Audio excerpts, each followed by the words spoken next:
Saudara sekalian, ada video menarik yang harus sama-sama kita saksikan. Ini kita akan membahas lebih dalam daripada bagaimana Gus Fahrul Razi yang akhir-akhir ini viral, saudara sekalian, bagaimana dia ingin menguasai tambang yang ada di Raja Ampat, saudara sekalian, yang akhir-akhir ini lagi viral ya. Oke, bagaimana tanggapan dari Ki Haji Dawa Mualim? Mari kita sama-sama simak video berikut.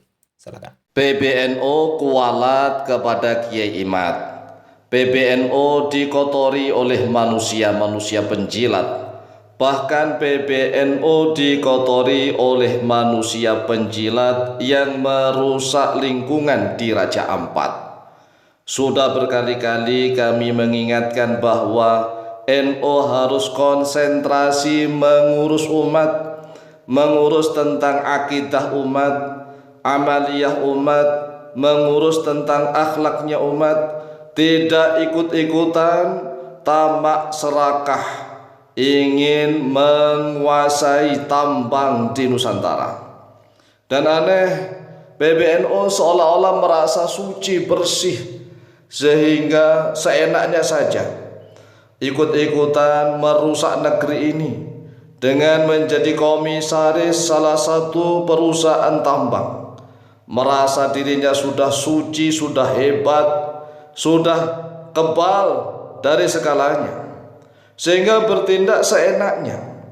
Sudah berkali-kali kami Al-Fakir Dawa Mualim memberikan nasihat, jangan ikut-ikutan, karena tidak ada kebaikan untuk NU dan umat Islam di Indonesia. Karena kami sudah lama di Bontang, Kalimantan Timur, 15 tahun kami di sana. Dan insya Allah sedikit banyak kami paham tentang bagaimana tambang dan lingkungan itu. Dan kemudian PBNU ditawari untuk ngurus tambang. Akhirnya manusia-manusia yang rakus, tamak, serakah, lupa diri. Karena sudah bergelar Kiai Haji. Kiai Haji kan orang hebat, sehingga lupa diri, ikut-ikutan terjerumus ke dalam perusahaan tambang yang akan memeras kekayaan Indonesia. Nah, salah satu pengurus PBNU yang getol menyerang Kiai Imad demi membela nasab para habaib Alwi adalah Ki Haji Ahmad Fahrul Razi, atau yang sering dikenal dengan sebutan Gus Fahrul. Luar biasa. Bahkan dalam acara debat live streaming sempat terucap ancaman bahwa PBNU akan memecat Kiai Imad.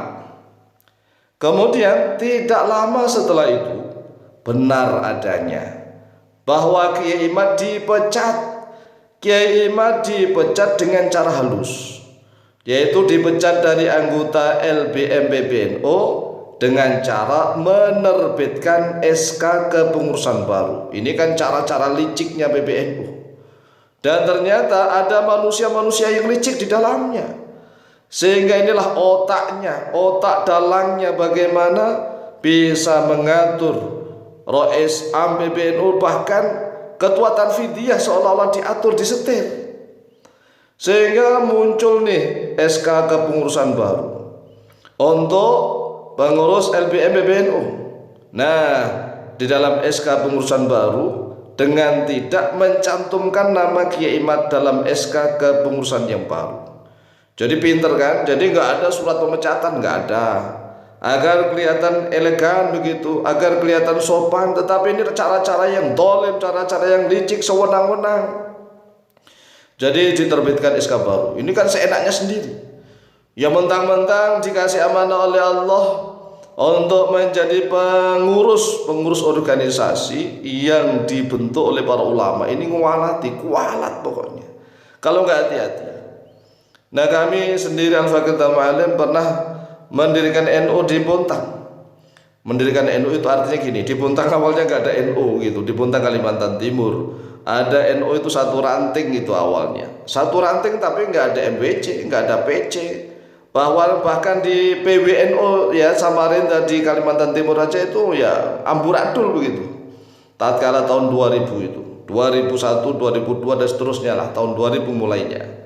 Nah, kami gerak untuk diberikan surat rekomendasi, ya surat rekomendasi kemudian dikasih surat tugas, begitulah semacam itu saat itu Pak Hasyim Mujadi, untuk membentuk ranting-ranting NU dibentuk. Kita dekati masyarakat satu persatu karena tatkala itu di sana dikuasai oleh Wahabi, sehingga sulit kita membentuk ranting itu. Tetapi alhamdulillah bi'aunillah terbentuklah ranting-ranting. Kemudian masing meranting-ranting di kecamatan itu kita bentuk MWC. Begitu. Ini namanya gerak di bawah, kita harus tempur. Tempur di bawah bukan hanya menawari orang, merawi orang untuk menjadi pengurus NU, tetapi menyemangati orang. Kemudian membentengi akidah amaliyah mereka dari penyesatan Wahabi, Kristenisasi dan seterusnya. Kemudian terbentuklah MWC. Setelah MWC terbentuk, barulah membentuk PC. Membentuk PC. Setelah itu barulah bisa PWNU-nya itu agak kuat di Kalimantan Timur. Nah ini pengurus-pengurus PBNU sekarang ini merasa anak-anak raja, para gus-gus ini merasa anak raja, ongkang-ongkang seenaknya, sehingga tidak pernah susah sengsara menderita, harus berjuang di bawah. Mereka setelah dikasih amanah menjadi pengurus PBNU, ongkang-ongkang seenaknya. Mereka berbuat zalim, kelicikan, sewenang-wenang, sehingga Allah Azza wa Jalla membalasnya melalui berbagai macam kasus. Nah, kasus tambang di Raja Ampat Papua Barat ini kasus besar nih. Kasus ini akan mengotori nama PBNU secara khusus dan bahkan mengotori nama NU secara keseluruhan. Coba Anda direnungkan. Dari dulu sudah kami ingatkan berkali-kali, jangan ikut-ikutan tamak rakus serakah. Mentang-mentang nanti uang yang miliaran, bahkan uangnya triliunan bisa untuk ini itu. Ingat. Kita ini posisinya adalah sebagai penerus perjuangan para ulama. Nah, kalau mau usaha sendiri silakan Anda menjadi pengusaha sendiri yang sukses, silahkan. Tetapi tolong jangan ikut-ikutan memeras sumber daya alam yang telah Allah berikan anugerah untuk Indonesia. Kan segala kekayaan sumber daya alam itu kan untuk kesejahteraan rakyat, bukan untuk digarong maling bareng-bareng. Kekayaannya itu ngalir kepada pribadi-pribadi. Tidak seperti itu. Ini namanya kelicikan, kedoliman, kesewenang-wenangan. Maka Allah Azza wa Jalla tidak akan membiarkannya. Apalagi ditambah dengan kasus-kasus yang membela para habaib alwi mati-matian.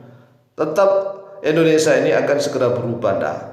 Kalau kemarin kedoliman yang batil itu bisa menguasai Indonesia, tetapi ingat, sebentar lagi yang hak akan menguasai Indonesia. Qul ja'al haqq wa zaqal batil innal batila kana zahuqa. Jadi kalau al-haq itu sudah datang, zaqal batil, maka yang batil akan hancur, binasa. Jadi kalau kemarin-kemarin yang batil itu masih menguasainya, karena memang yang hak belum datang. Nah, sekarang yang hak yang benar sudah datang, maka yang batil pasti akan hancur sirna. Demikian, semoga manfaat, barokah, wallahu taala a'lamu bishawab. Oke, saudara sekalian, itu ya tadi tanggapan yang sangat luar biasa dari Kiai Haji Dawam ya, bagaimana beliau itu menganalisis dan bagaimana menanggapi daripada perilaku salah satu daripada pengurus besar Nahdlatul Ulama, saudara sekalian, yaitu di sini Kiai Haji Fahru Razi lah, atau kita sebut di sini Fahru Razi. Kenapa? Karena kalau kita lihat bagaimana rusaknya lingkungan di Raja Ampat, ya meskipun kata Fahru Razi ini ketika kita melihat di berbagai macam kanal video ya, perusahaan ataupun PT yang mengurus daripada Raja Ampat ini, saudara sekalian, itu legal, itu resmi dari pemerintah, dan bahkan ada yang mengatakan bahwasanya mantan presiden kita yaitu Ibu Megawati, saudara sekalian, ini mendapatkan daripada resmi dari beliau dulu ketika masih menjabat sebagai presiden, penambangan hal semacam itu. Dan kita tidak tahu apakah ini berkedok ataupun perilaku yang distruktur dan direncanakan dengan secara matang lain sebagainya. Namun yang menjadi penglihatan ataupun sorotan daripada masyarakat, saudara sekalian, bagaimana Ki Haji Fahru Razi yang dikatakan kiai, namun ketika kita melihat dialah yang paling bertanggung jawab, yang paling menguasai daripada tambang yang ada di Raja Ampat ini, saudara sekalian. Ini sangat-sangat tidak mencerminkan daripada seorang kiai. Dan kita lihat bagaimana sigap daripada masyarakat sana. Bahkan ketika kita melihat salah satu video ya di YouTube, saudara sekalian, bagaimana orang-orang yang ada di Raja Ampat ya, masyarakat sana, ya sekitarnya lah, masyarakat di sekitarnya itu sampai merusak daripada peralatan ya, peralatan berat, tali dan lain sebagainya yang ada di tambang itu, saudara sekalian. Dulu ketika belum dikeruk atau belum dikuasai oleh Fahru Razi ini, bisa kita bilang saudara sekalian, sangat indah sekali. Raja Ampat itu sangat indah sekali. Namun sekarang kalau kita lihat berbagai macam pohon pun itu ditebang, dikeruk tanahnya, diangkut semua kekayaannya, saudara sekalian. Bagaimana bisa berpikiran? Apakah ini tidak akan melanggar daripada kode etik yang ada di dalam Al-Quran, saudara sekalian? Memang benar yang dikatakan oleh Allah Subhanahu wa Ta'ala, yang difirmankan di dalam Quran surah Al-Isra itu, saudara sekalian, zuharal fasadu fil barri wal bahri bima kasabat aydin nas. Telah nampak kerusakan di darat dan di laut, di darat di Raja Ampat maupun yang ada di sekitarnya akibat kerusakan manusia. Ya, manusia di sini kita katakan Fahru Razi, saudara sekalian. Bagaimana dia di dalam debat bersama Kiai Jamaludin dengan membela daripada para habaib, saudara sekalian. Mana dia mengancam daripada Kiai Jamaludin akan memecatnya. Ya, namun memecatnya bukan seperti pemecatan yang tidak hormat, saudara sekalian. Pemecatan yang sangat halus di sini. Bagaimana dia menerbitkan SK baru LBM PBNU, saudara sekalian. Dan Kiai Jamaludin tidak ada namanya di sana. Otomatis itu dipecat dengan cara halus, saudara sekalian. Ya, mudah-mudahan Fahru Razi ini akan mendapatkan daripada balasannya. Balasan di mana kualat daripada pendiri PBNU. Karena pendiri-pendiri PBNU dulu, founding father NU itu, saudara sekalian, tidak pernah menyatakan atau tidak pernah meniatkan daripada para pengurusnya untuk melakukan hal-hal yang demikian seperti yang dilakukan oleh Fahru Razi ini, saudara sekalian. Ya mungkin hanya itu saja, mudah-mudahan video ini bermanfaat. Sekian, assalamualaikum warahmatullahi wabarakatuh.